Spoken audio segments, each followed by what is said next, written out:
I'm Rick Kaler. Thanks for joining me. Well, what's the best age to start taking Social Security? That's a question that I'm asked frequently. It's also, as any financial advisor is going to tell you, a completely unanswerable question without significantly more information. Social Security is too inherently complex for one size fits most recommendations. A lack of context, however, doesn't stop commentators on online financial forums. I peeked into one where a member asked whether he should take Social Security at 62 or wait until 70. The question was simple, and unfortunately, so were many of the over 1,400 responses. He largely got answers when the response his question needed was more questions. Most of the comments completely avoided the financial aspect of retiring at 62, as if the money were a non-issue. The main sentiment of those on this forum appeared to be getting out of their jobs and into retirement as soon as possible without regard to the financial sacrifice.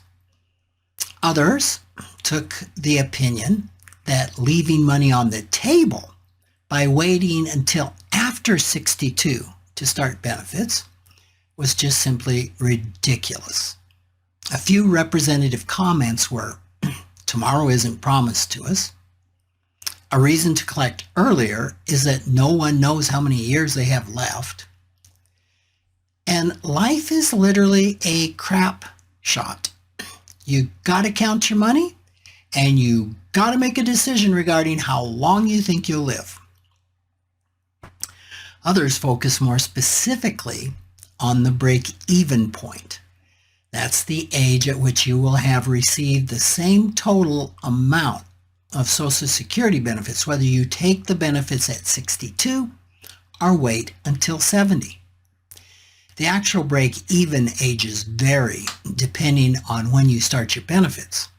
Generally speaking, the break-even age for starting at 62 is around 78, and for starting at 67 or 70 is around 82. Clearly, most of those posting had great skepticism that they would ever make it to their break-even age. Based on many conversations I've had with clients over the year, this belief really seems to be common. Yet, unless you have a current terminal diagnosis or really specific facts that you're not going to live long, using a rule of thumb that you will die before your break-even age has a high probability of being wrong. Now, why would I say that? Because certainly there's some truth in thinking that if you die before the break-even age, you are better off financially having taken Social Security early. It's true. The decision to take Social Security at age 62 becomes really simple if you know that you're going to die at age 73. For most of us, figuring out how long we will live is not exactly that easy.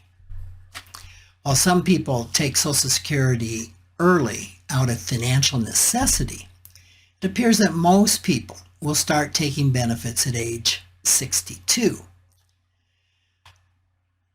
And when they do, they're betting they're not going to make it to age 78. Now here's the key. Most of them will lose that bet because the average 62-year-old will live to 85.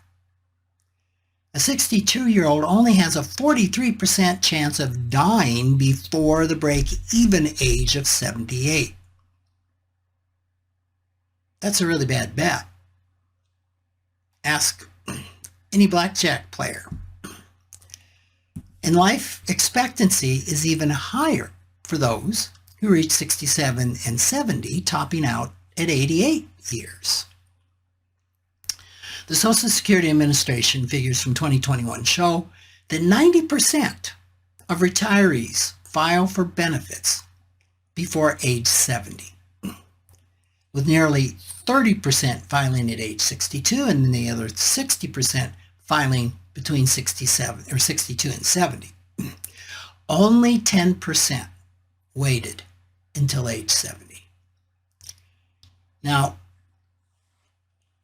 by this time you're probably feeling a little overwhelmed by statistics, which is exactly why deciding when to file for Social Security is so complicated. However, unless you have a terminal diagnosis or a significant underlying health concern, taking benefits at age 62 means there's a good chance you're going to leave retirement income on the table. And this is exactly what you don't want to do at a time in your life when you will likely need it the most. Thanks for joining me.